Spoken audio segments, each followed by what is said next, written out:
Hi everybody, welcome to episode 8 of Jessica Jones Season 2. So, the episode starts with her waking up after being drugged at the end of the last episode, and the doctor trying to explain things over the course of the 17 years since Jessica left the institution. She didn't see their point of view, and called the police, which prompted the doctor to run, locking both her and her mother in the basement where they had a chance to start talking. And there was like a connection formed at that moment, and then they both escaped, leaving the cops to find an empty house. Thus, they started to suspect Jessica again, even though she tipped off the guy who was on her side. So, she's walking on thin ice with that guy now. With Trish and Malcolm. Malcolm realizes that she's on something and confronts her about it. And they go their separate ways from there.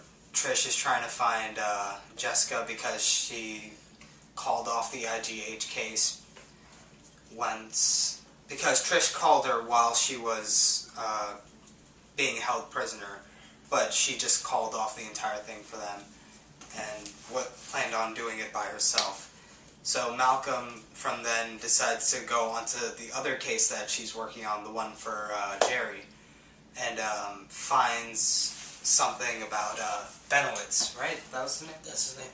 Benowitz, that he's closeted gay, and he has a traditional family and everything, but he doesn't really want to use that as leverage, so he was trying to see if he could get him to turn on the other partner that's there. So we'll see what happens with that in the next episodes. Speaking of Jeri, she finds the person that was at IGH with the healing powers that the nurse told her about, Inez, and she's gonna get him out of prison so that he can help her, possibly with her ALS. And what else happened?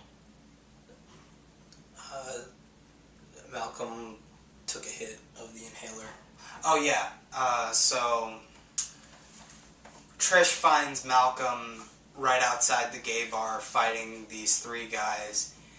He gets beat up pretty badly, but she outright beats all the other people up by herself and scratches one of them from the entire face.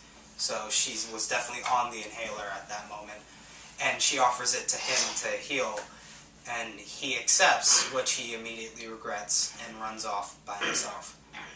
And then the episode ends with Jessica. She had taken her mother back to her apartment, and earlier on, the mother had met the super, and she approved of Jessica, the relationship. But also, when they're about to go to sleep, somebody starts shooting into their to the apartment, and Jessica gets grazed by a bullet, and which makes the mom very upset. She gets upset and runs out to confront the shooter, and that's where the episode ends. So I'm happy that it seems like Jeri will be sticking around, because it seems like she'll be healing. Also, after Jeri gets confirmed that they're gonna be letting out the guy, it seems like she's gonna fuck Inez. It seems like they're gonna have sex. So she's back to being happy, so she's trying to go out. I'm just glad. I'm glad it seems like she's still going to be there. That she's going to heal, because she's very interesting. Malcolm probably left because he's connecting it too much with he's connecting it with crack or heroin or whatever. So he doesn't want to become addicted to it. So he's trying to escape it as soon as possible.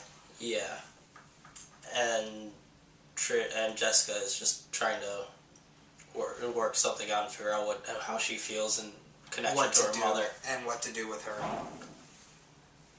I really liked the episode. It wasn't as heavily focused on plot as some of the earlier ones, where it was like point A, point B, point C. It was very much about the emotionality of the characters and how they relate to each other, which I personally enjoy in this series. They really delve deep into it. Yeah, I like this. Yeah, this episode was the main focus of this episode was the interaction between Trish and not Trish, Jessica and her mom, and them and her trying to connect. One thing I was wondering how she would take it, but they didn't do it. Is how the mother would react when she saw the ashes of the kid. Where did Where did they put it? It's on the cat. It's in the dresser behind Malcolm's desk.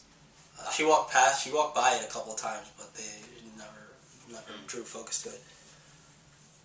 But I guess the next episode's going to be her going against the people attacking her, which I believe is probably the other PI, Chang. Right. Like I feel that like rather than IGH, considering that it seems like and she's all but admitted that the mother Alyssa was doing the attacking for the other murders. Like, it doesn't seem like anyone else should be after her right now. And Price was pretty upset that it seemed like she got away with killing one of his associates. Yeah. So, yeah, I put my money on Price Chang, the PI. Shoot at her. And just from the stills, I think this might make the super angry at her again. I'm not sure. I don't know, because I couldn't tell if those stills when we stopped the episode, if it was for next episode or if it was just talking back to the previous episodes when he at the beginning. But yeah, so that's gone, and it's gonna probably some bloodshed gonna be happening in the next episode. Yep. So we'll see you after that. Bye.